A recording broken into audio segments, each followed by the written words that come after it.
What is up, guys? Me, Dominic here, back with another video. Today we are going to be doing my top 10 favorite roller coasters at Cedar Point. I was going to do all 18, but it might be way too long of a video, so I'm shortening it just to my top 10. But here at number 10 we got Rougarou, the B&M floorless coaster. This was formerly known as Mantis, but repainted, rethemed, and also got floorless trains in 2015 and opened as Rougarou. I never rode Mantis, but I have rode Rougarou, and I can't say it is a good ride. It is jerky in some moments. That kind of kills off the vibe, really, in some areas of this ride. But this part right here after the lift hill is awesome. I love that part of Rougarou. And of course, the drop's nothing too special, but it does dive right over the water, which I find to be really cool about this coaster. Sorry that I'm skipping ahead. I tried to save some time here so the video's not too long for you guys here with the POVs. Of course, now you're coming into the mid-course here. The corkscrew is definitely the most headbanging part of the ride. And out of the four inversions, it's the one inversion I don't really care for. But I do like the incline loop, the dive loop, and the vertical loop a lot out of the four. Those are awesome inversions. And it's overall a really good ride. And it's really nice to look at and all that, really good color scheme. Just the ride's nothing too special when you compare it to the rest of the lineup. Here at number 9, we got Valravn. This is the B&M dive coaster that opened in 2016. And I know a lot of people give a lot of hate on this coaster, but I really like this coaster. This really deserves more credit. It's smooth. It's got some intense parts, especially when it hits the bottom of the drop. Of course, this 90-degree, 215-foot drop is absolutely amazing. I love the drop. And you know, I guess I can see why people like SheiKra or Griffin more, because it has the regular hard B&M restraint. But I like the vests on Valravn, and that goes the same for Yukon Striker. This is a good coaster. It's got 3 inversions. It's got a Heartline twist, or roll, I meant, sorry. A massive Inelman and a dive loop. Although I wish this had a tunnel or maybe a splashdown, it's still a really fun ride. Here at number 8, we got Gatekeeper, the B&M wing coaster. This opened just 3 years before Valravn. It opened in 2013. It was voted one of the best steel coasters that from the Golden Ticket Awards when it opened in 2013. And although I don't see that one bit, this is a really cool coaster, and I do prefer it more than Valravn because it does have more elements. It's a longer coaster. It's got an incredible weight over drop, and you can't go wrong with the 2 keyholes. That's an iconic part of this coaster, and one of the main reasons why I enjoy riding Gatekeeper. This was actually one of the first big roller coasters I ever rode, surprisingly. I really like this coaster. Although I wish this it's airtime-less hill. I wish it was like maybe a vertical loop. That's always something I wanted Cedar Point to do, like replace the airtime hill and put it in a loop for a 7th inversion. But here's the keyholes. It's absolutely insane. Especially the second one, you absolutely get incredible hang time. And although I do find the vest on Gatekeeper to be a little bit more tighter than the one on Valravn, I still like the vest restraint. I mean, the vests were made for the wing coasters for good purpose, and this is a really cool coaster and so intimidating. Okay, before you say anything, let me explain.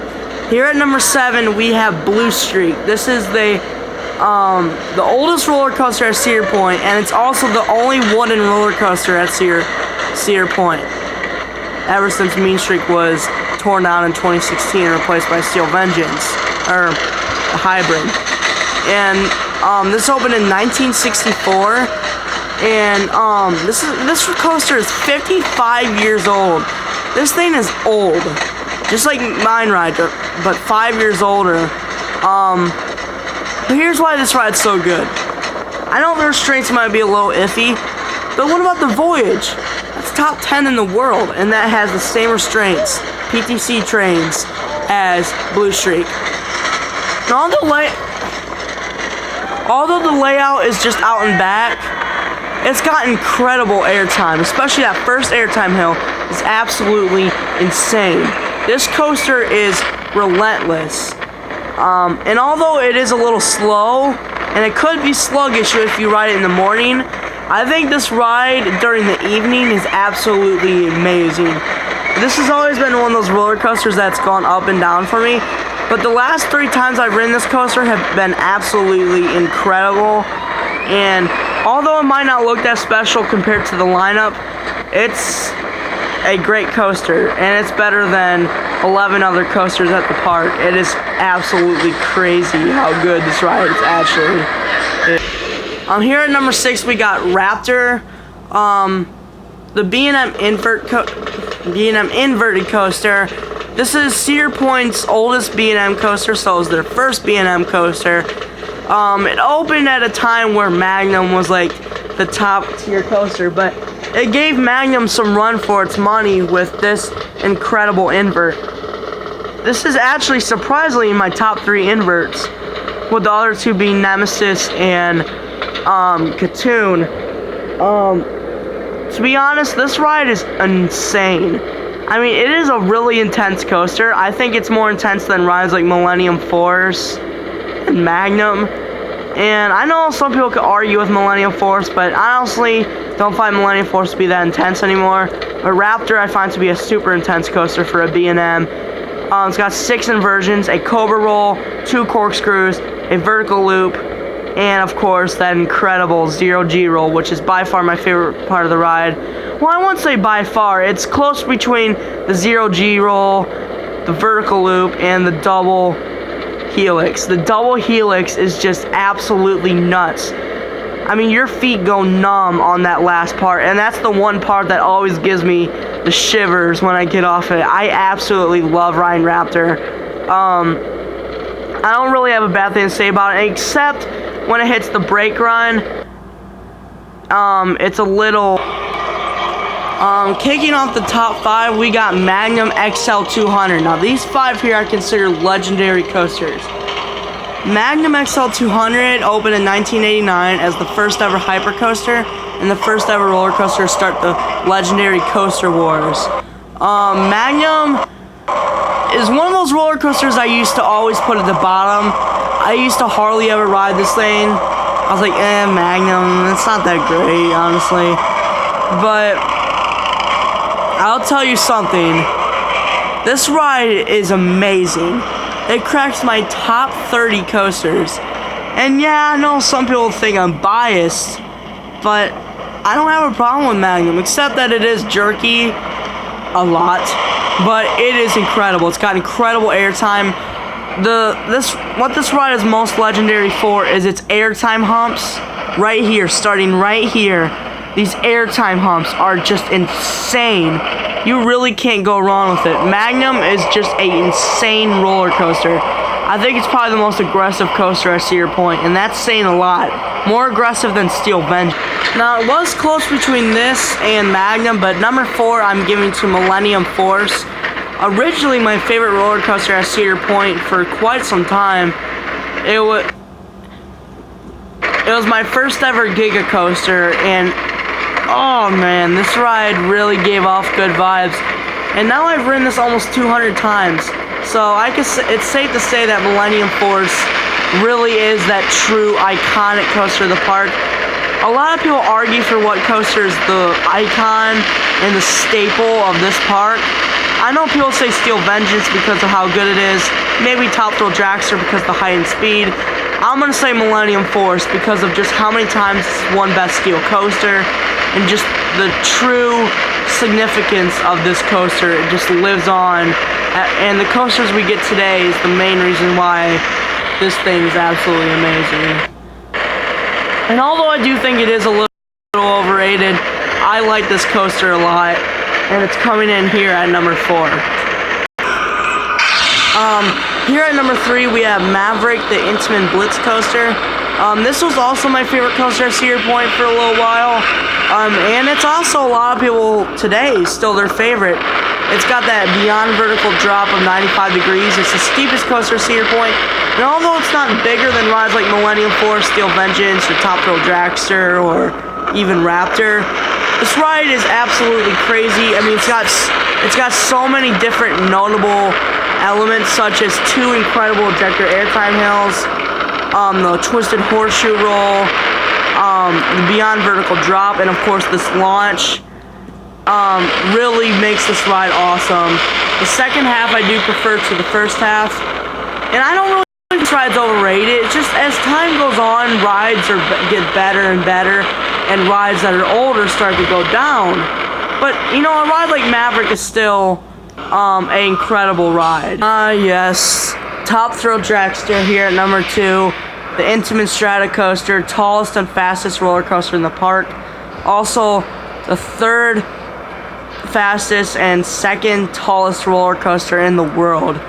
This thing is an absolutely monster ride. I mean, just the launch is just what makes this ride one of the greatest coasters of all time. It cracks my top 10, and I know it's not a lot of people's top 10, and people put this out of the top 50, and I just can't see someone putting this insane kind of ride outside the top 50. I mean, there's no way I would ever do that. This ride is just absolutely insane. I knew for the longest time I was so scared of this coaster. When I first rode it, I knew to myself I could conquer any coaster. I mean, this ride holds so much to me. It's insane. I love the ride. The theme is incredible. The intensity level is insane. Most intense coaster at Cedar Point. Although it is very short, it is absolutely insane. Of course, number 1 is the legendary Steel Vengeance, the RMC hybrid coaster.